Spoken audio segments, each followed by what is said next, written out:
And so on the same note, I want to talk about Marie Kondo.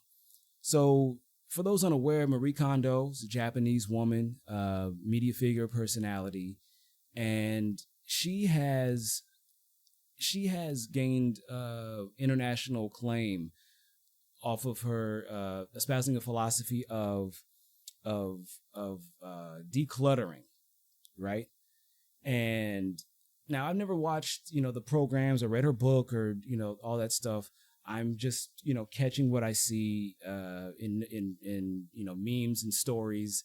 Uh, Now look, I don't know her stuff inside and out. I don't pretend to know all that much about her shit, but I want to tackle more of the abstract ideas that her philosophy is hinting at, and also why she's full of shit at the end of the day.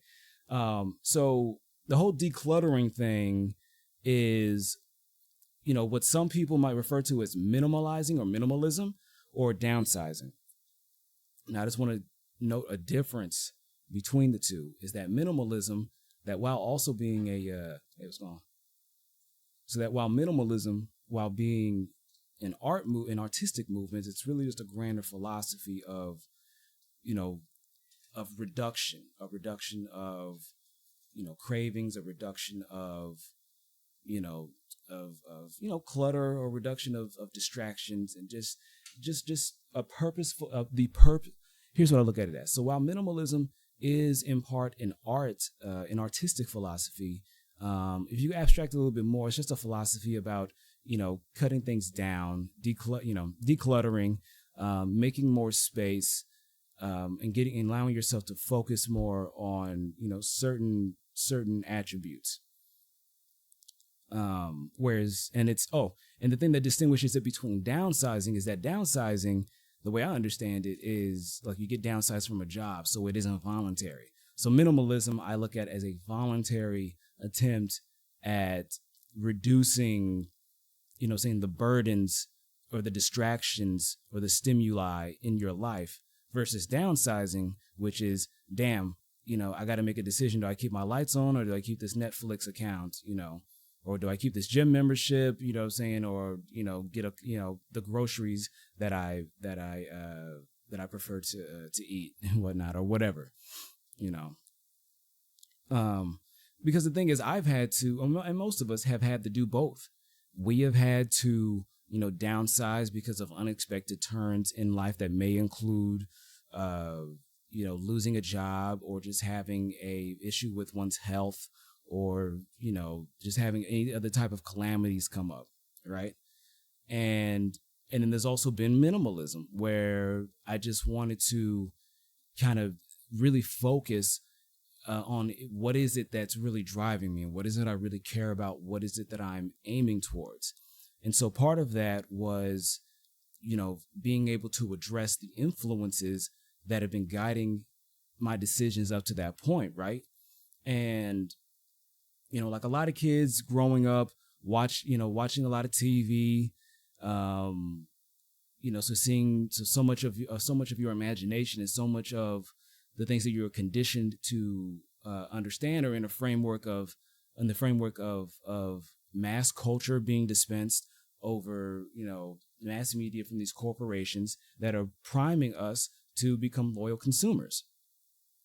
And then they fill us, and then the media, our entertainment and whatnot, are, just firing back to back, reinforcing certain, identities, certain protocols, saying that this is what is acceptable, this is what will make you successful, this is what people will find appealing and unappealing about you as an individual, and all that good stuff, right?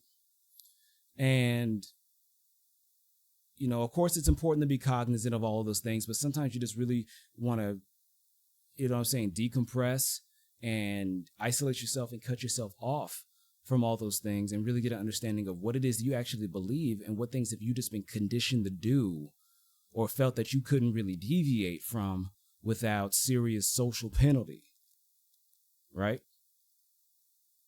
And so,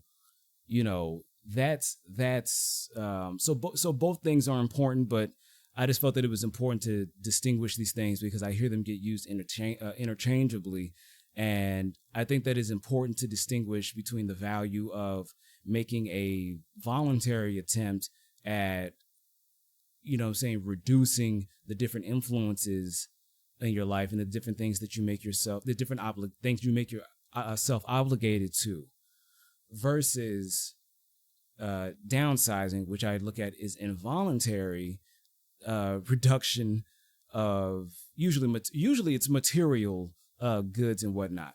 But I think it could also, help kind of, be a check on you to, help you take the blinders off and realize what this rat race really fucking means. Like we really are like, we're like interchangeable parts. Honestly, I feel like rat race is actually a cute euphemism compared to our actual functions in society. Every part of your identity and your behavior and shit is monetized. Somebody is out there making a profit off of the things you say, off of, the thing. I mean, obviously we have to, everything, whatever costs money or costs a transaction of one thing for another. But every part of you is being monetized, from your search engine results, to, just the information about your life, the fact that you go in certain patterns, when you travel certain patterns when you go to work, or that you purchase, certain goods in a certain amount quantity during different times of the week or whatever. Like all of this, everything about our behavior and our thoughts and shit and our speech and our identities are monetized. And in exchange, we get, as interchangeable parts, we get interchangeable commodities.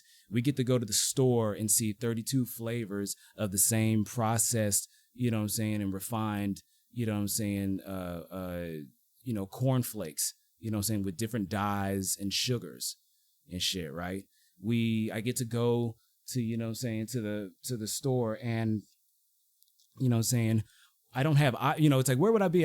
It's like, what options would I even have freedom if I didn't have, at least 16 different, varieties. I almost said flavors of shaving cream and 200 different razors and beard butter, that I could use. Could I even call myself a fucking American? It's like, what the fuck would I even be?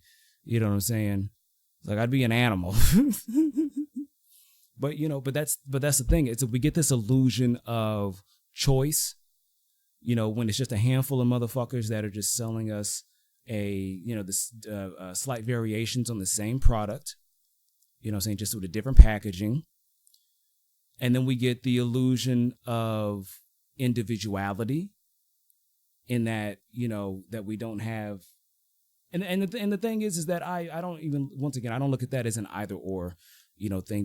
We are individuals, and we are also groups, and we have different, our identities intersect with one another in different ways, and they all have value. But, there's still, you could still be sold a bag of goods, on the way to, exercising your true identity. Make no doubt about it. Okay. So yeah, just being, so just make sure we're all mindful of that, of the illusions of choice and the illusions identity that were offered, versus the choices and identities and behaviors that we can take on that actually have consequence. Now, to cap it off, that point off with why Marie Kondo was full of shit, it's because she just opened a store to sell a bunch of interchangeable goods and disposable commodities. Here's the person who made her living, and I don't want to speculate about her wealth, but I mean, she seems to be doing pretty damn well at this point. This is just basically printing. This is just a money printing game at this point. And the thing is that this encompasses the sickness, the cyclical, barbarity of capitalism, because she comes in and tells you that that we're sick. She diagnoses, basically she came in saying that, look, people are miserable. You can make your life better if you declutter your life and shit, right? And it's like, all right, there's some value in that, right? And she comes in with this diagnosis that you didn't ask for, right? And is more or less, to those who can afford it, selling you either a book or consulting or whatever the hell it is that she says, advertising and shit, being a spokesperson. She is selling you a cure for something that you didn't even ask for, right? And maybe necessarily warrants pointing out, which isn't to say that she's wrong or anything's wrong with that inherently. But then she's turning around and selling you the very same thing that she diagnoses making you sick. It's like going to your radiology. It's like going and get checked for cancer and shit to a radiologist and telling you, you got a brain tumor and shit, or you have lung disease, right? Right.